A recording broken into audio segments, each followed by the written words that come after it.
ಎಲ್ಲರಿಗೂ ನಮಸ್ಕಾರ. ಇನ್ನೇನು ಕೆಲವೇ ದಿನಗಳಲ್ಲಿ ದೀಪಾವಳಿ ಆಚರಣೆಯನ್ನು ನಾವೆಲ್ಲರೂ ಮಾಡ್ತಾ ಇದ್ದೀವಿ.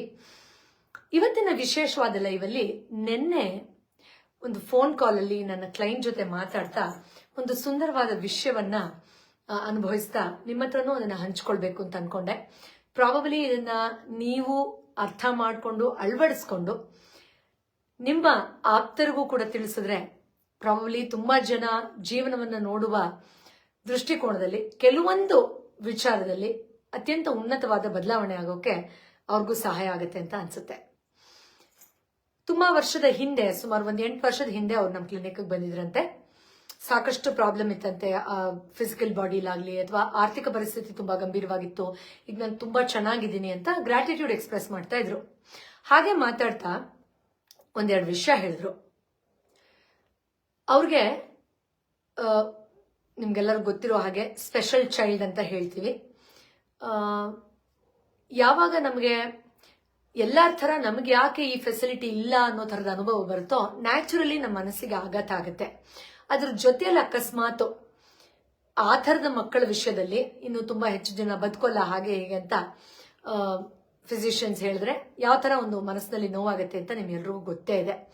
ಸೊ ಆಗ ಅವರಿಗೆ ಡಾಕ್ಟರ್ಗಳು ಇನ್ವೆಸ್ಟಿಗೇಟ್ ಮಾಡಿ ನಿಮ್ಮ ಮಗು ತುಂಬಾ ದಿನ ಬದುಕೋದಿಲ್ಲ, ಪ್ರಾಬ್ಲಿ ಫ್ಯೂ ಮಂತ್ಸ್ ಅಷ್ಟೇ ಅಂತ ಹೇಳಿದ್ರಂತೆ. ಬಟ್ ಅವ್ರು ಈ ವಿದ್ಯೆಗಳನ್ನೆಲ್ಲ ಕಲಿತು ಮೆಡಿಟೇಷನ್ ಮಾಡ್ತಾ ಕ್ಲಿನಿಕಲ್ ಹಿಪ್ನೋಥೆರಪಿನೂ ಬಳಸ್ತಾ ಈಗ ಇಷ್ಟು ವರ್ಷ ಆದ್ರೂ ನನ್ನ ಮಗಳು ಹೆಲ್ದಿ ಆಗಿದ್ದಾಳೆ ಅಂಡ್ ಸಾಕಷ್ಟು ಕಲೆಗಳನ್ನ ಕಲಿಸಿದೀವಿ, ತುಂಬಾ ಖುಷಿ ಆಗುತ್ತೆ ಅಂತ ಹೇಳ್ತಾ ಇದ್ರು. ಬಟ್ ಅದೆಲ್ಲ ವಿಷಯ. ಈ ತರದ ಸಾಕಷ್ಟು ಟೆಸ್ಟಿಮೋನಿಗಳನ್ನ ನೀವು ಕೇಳಿದೀರಾ ಅಫ್ಕೋರ್ಸ್ ನಮ್ಮ ಸೋಷಿಯಲ್ ಮೀಡಿಯಾ ಹ್ಯಾಂಡಲ್ಸ್ ಅಲ್ಲಿ. ಅವ್ರು ಹೇಳ್ತಾ ಒಂದ್ ವಿಷಯ ಹೇಳಿದ್ರು. ಆಗ ನನ್ನ ಹೆಂಡತಿ ಸಹಜವಾಗಿ ಯಾವುದೇ ಪೇರೆಂಟ್ಸ್ ತರ ನಮಗೆ ಯಾಕೆ ದೇವ್ರು ಈ ಶಿಕ್ಷೆ ಕೊಟ್ಟಿದ್ದಾನೆ, ಯಾಕೆ ನಮಗೆ ಈ ತರ ಮಗಳಿದ್ದಾಳೆ ಅಂತ ತುಂಬಾ ಬೇಜಾರು ಮಾಡ್ಕೊಂಡ್ರಂತೆ. ಅದನ್ನ ಬಂದು ನನ್ನ ಹತ್ರ ಅವರು ಸೆಷನ್ ಟೈಮಲ್ಲಿ ಹೇಳಿದ್ರಂತೆ, ಯಾಕೆ ಮೇಡಮ್ ನಾವು ತುಂಬಾ ಪಾಪ ಮಾಡಿದೀವ, ಹಿಂದಿನ ಜನ್ಮಗಳಲ್ಲಿ ಏನಾದ್ರೂ ದ್ರೋಹ ಮಾಡಿದೀವ, ನಮಗೆ ಈ ತರದೊಂದು ಮಗು ಹುಟ್ಟಿದ್ಯಲ್ಲ ಅಂತ ಕೇಳಿದ್ರಂತೆ. ಆಗ ನಾನು ಹೇಳಿದ ಉತ್ತರವನ್ನ ಮತ್ತೆ ರೀಕಾಲ್ ಮಾಡಿ ಹೇಳ್ತಾ, ಥ್ಯಾಂಕ್ ಯು, ನಮ್ಗೆ ಈ ತರ ನೀವು ಇದ್ರ ಬಗ್ಗೆ ಹೇಳಿದಕ್ಕೆ.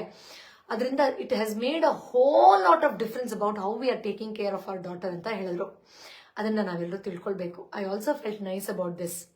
ಏನು ಅಂತಂದ್ರೆ ವೆನ್ ಹಿ ಸೆಡ್ ದಟ್ ನಾವು ಪಾಪ ಮಾಡಿದೀವ ಅಂತ, ಆಗ ನಾ ಹೇಳಿದಂತೆ, ಸರ್ ಯಾಕೆ ಆ ಥರ ಯೋಚನೆ ಮಾಡ್ತಾ ಇದ್ದೀರಾ, ಈಗ ಸ್ಟೂಡೆಂಟ್ಗೆ ಚೆನ್ನಾಗಿ ಓದಕ್ಕೆ ಬರುತ್ತೆ, ಇಂಟೆಲಿಜೆಂಟ್ ಸ್ಟೂಡೆಂಟ್ ಅಂದ್ರೆ ಸುಮಾರಾಗಿರೋ ಟೀಚರ್ ಇದ್ರು ನಡೆಯುತ್ತೆ ಅಲ್ವಾ, ಸುಮಾರಾಗಿ ಪಾಠ ಹೇಳ್ಕೊಡ್ತಾ ಇದ್ರು ಆರಾಮಾಗಿ ಮಗು ಪಾಸ್ ಆಗುತ್ತೆ, ಮ್ಯಾನೇಜ್ ಆಗುತ್ತೆ. ಆದ್ರೆ ಸ್ವಲ್ಪ ಮಂದ ಬುದ್ಧಿ ಅಥವಾ ಅಷ್ಟೊಂದು ಚೆನ್ನಾಗಿ ಗ್ರಾಸ್ಪಿಂಗ್ ಪವರ್ ಇಲ್ಲ, ಅಷ್ಟು ಸ್ಮಾರ್ಟ್ ಇಲ್ಲ ಅನ್ನೋ ಸ್ಟೂಡೆಂಟ್ಗೆ ತುಂಬಾ ಒಳ್ಳೆ ಟೀಚರ್ನೇ ನಾವು ಅಸೈನ್ ಮಾಡಬೇಕು.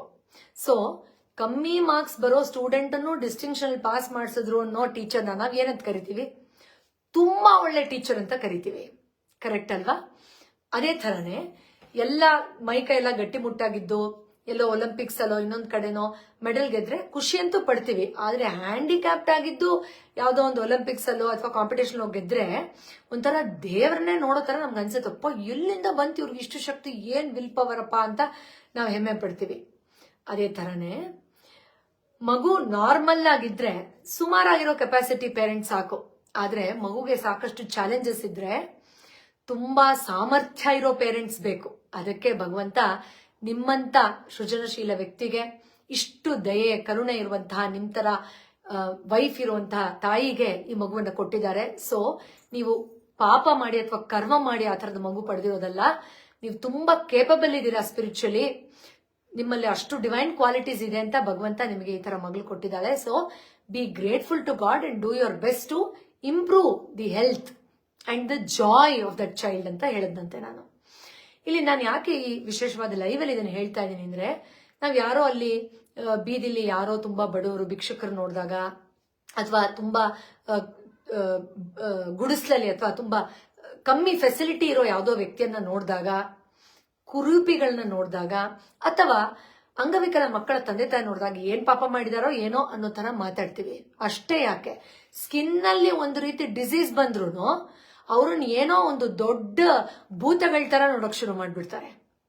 ಅವ್ರು ಪಾಪ ಮಾಡಿದ್ದಾರೆ, ಅವ್ರು ಮುಟ್ಟಬಾರ್ದು, ಅವ್ರ ಮನೆಗೆ ಹೋಗ್ಬಾರ್ದು, ಅವ್ರ ಮನೇಲಿ ಹೆಣ್ ತರಬಾರ್ದು, ಅವ್ರ ಮನೆಗೆ ಮದುವೆ ಮಾಡಿಸ್ಬಾರ್ದು, ಏನೇನೋ ಮೂಢನಂಬಿಕೆಗಳನ್ನ ತುಂಬಿಕೊಂಡಿದ್ದಾರೆ.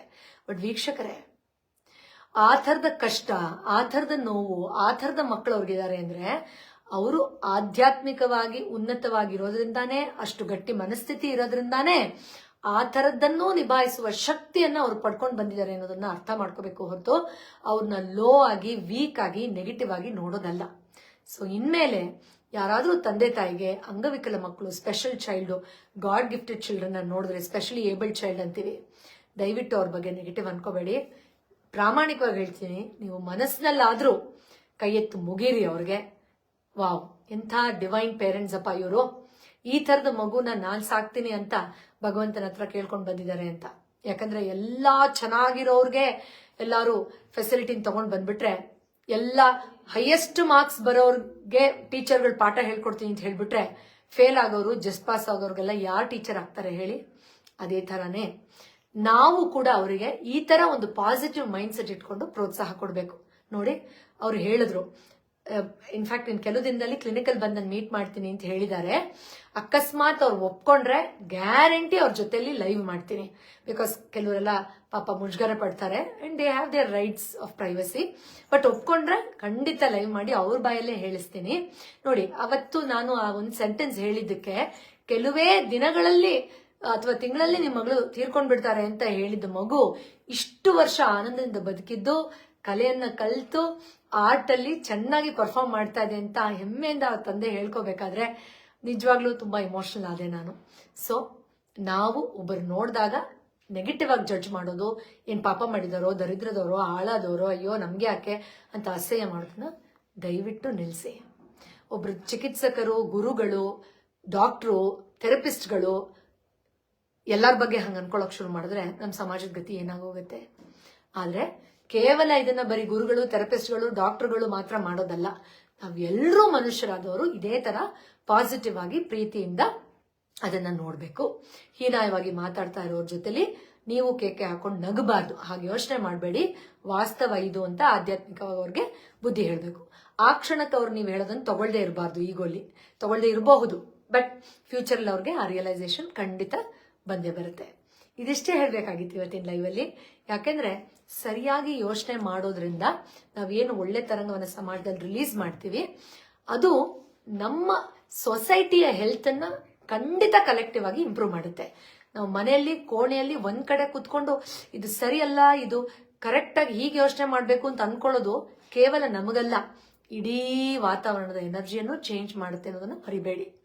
ಆದ್ರಿಂದ ನಮ್ಮ ವೈಯಕ್ತಿಕ ಅಭಿಪ್ರಾಯ, ಮನೆಯಲ್ಲೂ ನಾವು ಅಕ್ಕಪಕ್ಕದವ್ರ ಬಗ್ಗೆ, ನಮ್ಮ ಬಗ್ಗೆ, ಅಥವಾ ಕಷ್ಟದಲ್ಲಿರೋರ್ ಬಗ್ಗೆ, ನೋಡಕ್ ಚೆನ್ನಾಗಿಲ್ದೇ ಇರೋರ ಬಗ್ಗೆ, ಅಥವಾ ಬಡವ್ರ ಬಗ್ಗೆ ಹೇಗೆ ಯೋಚನೆ ಮಾಡ್ತೀವಿ, that becomes very very crucial. ಇದು ಇಂಡೈರೆಕ್ಟ್ ಆಗಿ ಒಂದು ಹೆಲ್ದಿ ಸೊಸೈಟಿಗೆ ಖಂಡಿತ ಕಾಂಟ್ರಿಬ್ಯೂಟ್ ಮಾಡ್ತಾರೆ.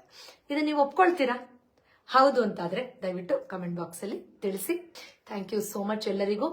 ನಮ್ಮ ಡಾಕ್ಟರ್ ಪೂರ್ವಿ ಜಯರಾಜ್ ವಾಟ್ಸ್ಆಪ್ ಚಾನೆಲ್ಗೆ, ನಮ್ಮ ಸಮೃದ್ಧಿ ವಾಟ್ಸ್ಆಪ್ ಕಮ್ಯುನಿಟಿಗೆ ಸೇರ್ಕೊಳ್ಳೋದನ್ನು ಮರಿಬೇಡಿ. ಡೀಟೇಲ್ಸ್ ನಾನು ಇನ್ನು ಸ್ವಲ್ಪ ತಲೆ ಡಿಸ್ಕ್ರಿಪ್ಷನ್ ಹಾಕ್ತೀನಿ, so that you get more of such videos, more of such health tips.